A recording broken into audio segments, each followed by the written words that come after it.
विनोद अग्निहोत्री, ये जेन जी चुनाव का एक डिफाइनिंग मुद्दा बन गया है कि देखिए हम MY बड़ा बात करते थे जी कि मुस्लिम यादव, मैं कहूं MY महिला और युवा, और महिलाओं को, और उसमें युवा महिलाएं भी हैं, उनको लुभा रहे हैं जीविका दीदी के जरिए नीतीश कुमार, और युवाओं को, जेन जी को अब तो सीधा सीधा अब तो ट्वीट भी कर रहे हैं राहुल गांधी।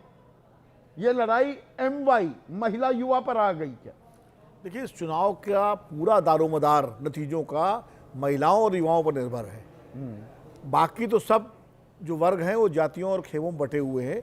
महिला और युवा, ये दो वर्ग ऐसे हैं जो महिलाएं अपनी सुरक्षा को लेकर चिंतित रहती हैं, अपने सशक्तिकरण को लेकर के, और युवा अपने भविष्य को लेकर के।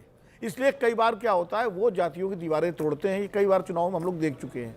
और इसीलिए चाहे नीतीश कुमार हो, नीतीश कुमार की तो पुरानी कॉन्स्टिट्यूंसी है महिला, तो महिलाओं में बड़े लोग नहीं, इसमें दिलचस्प आंकड़ा जो है 2020 में 18 से 29 साल के युवा जो थे, 6% ज्यादा वोट दिया महागठबंधन को, 33% मिला NDA को, महागठबंधन को 39%।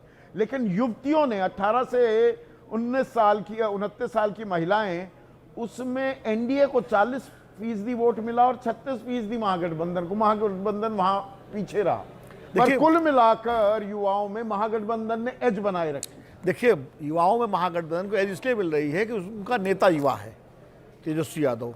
अब उनकी शिक्षा को लेकर तमाम कितने आरोप लगाएं, लेकिन तेजस्वी यादव जिस तरह लगातार मुद्दे उठा रहे हैं, तो वो युवाओं में एक लोकप्रिय है। और जितने सारे सर्वेक्षण भी आ रहे हैं, तो वो मुख्यमंत्री के रूप में पहली पसंद बने हुए हैं। ये सारे सर्वेक्षण कह रहे हैं।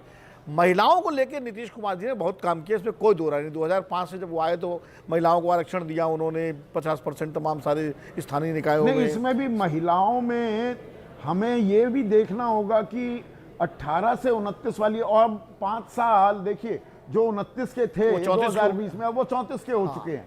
तो ये डेमोग्राफिक, ये कितना बड़ा फैक्टर हो सकता है? नहीं, बहुत बड़ा फैक्टर होगा। फैक्टर इसलिए होगा जो उस समय 29 साल के थे और उनको अगर तेजस्वी भविष्य दिखाई पड़ रहा था, और नीतीश कुमार जी की सरकार लगातार चल रही है और वो उनकी अपेक्षाएं पूरी नहीं हुई हैं, तो वो वापस उस तरफ दौड़ेंगे, जाएंगे कि भाई इस सरकार से हमारी उम्मीदें पूरी नहीं हुई हैं, अब एक बार मौका दिया जाए।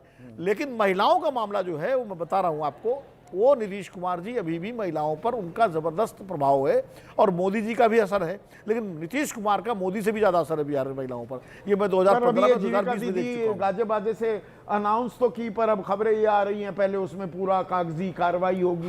अब उसमें उससे पहले 2 लाख देने थे, वो वादा कहां गया? देखिए, वो आर्थिक संकट तो इनके सामने आएगा, लेकिन मुझे बताया किसी ने, जनता दल यू के ही एक नेता ने, कि बजट में इस तरह की घोषणाओं का प्रावधान पहले ही कर लिया गया था। एक राशि जो है वो जिसको कहीं अकाउंट में नहीं डाला गया, उसको रखा गया था कि जब ये घोषणाएं सरकार करेगी 20,000 करोड़, वो सिर्फ 10,000 रुपए तक। 2 लाख का क्या हुआ? लेकिन अब 2 लाख वाला नया आ गया है। तो ये तो वही है। क्या वो तो उस टाइम घोषणा की थी कि मैं 2 लाख रुपए दूंगा, घोषणा की थी 2 लाख देने की, लेकिन अब तो वो जिम्मेदारी आ गई है, आपने घोषणा की, देनी पड़ेगी। लेकिन सबसे बड़ी बात ये है संदीप जी कि हमारे यहाँ एक कहावत है अवधि में, मैं कहावतें आजकल बहुत बोलता हूँ, कि होएगा बिया मोर कर रियो का। क्या मतलब हुआ इसका? मतलब ये हुआ कि किसी की शादी नहीं हो रही थी, उसने झूठ बोल करके और गलत बोल करके शादी कर ली, अब शादी हो गई, उसके बाद पोल खुलती रहे। तो राजनीतिक दल सारे वही करते हैं चुनाव के टाइम कि घोषणाएं लंबी लंबी कर दो। अब आप लाडली बहना का हाल देख रहे हैं, आप लाडली बहना का हाल देख रहे हैं। वहां पर 10,000 करोड़, कहीं 20,000 करोड़ रुपए बजट कम किया जा रहा है, और लगातार जो 2.5 करोड़ महिलाएं थी, 1.5 करोड़ दूसरी योजनाओं का बजट उसमें ट्रांसफर किया गया। तो कुल मिला के एक बार चुनाव जीत गए आप, तो उसके बाद ठीक है, 5 साल बाद जब 6 महीने बचेंगे तो फिर घोषणाएं कर देंगे। तो ये जो प्रवृत्ति है राजनीतिक दलों की, आप ठोस काम करेंगे नहीं। यही सवाल देखिए संजय बंसल पूछ रहे हैं, जयपुर वासी, की बिहार में 1,000 रुपया बेरोजगारी भत्ता दिए जाने की पात्रता साफ हो, कहीं महाराष्ट्र जैसे बाद में नाम ही ना काट दिया जाए। पात्रता है कौन? महाराष्ट्र में यही भाई, जो बेरोजगार, तो मतलब 20 से 25 साल वाला, भाई 25 साल से नीचे 58% आबादी 25 साल से कम उम्र की है, तो 20 से 25 वाली तादाद देखिए। आप दूर कहाँ जा रहे हो? दिल्ली में घोषणा हुई थी देने की, प्रधानमंत्री जी ने खुद की थी अपनी दिल्ली में। 2-2,500 रुपए, तो तारीख बता दी गई थी, अभी तक तो शुरू नहीं हुआ। पंजाब का हाल आप देख रहे हो, 1,000 रुपए वहां घोषणा। 1,000 रुपए वो तो आया ही नहीं है। 2027 में अगले चुनाव हो जाएंगे। तो सरकारें चुनाव से पहले आप घोषणाएं करते जाइए।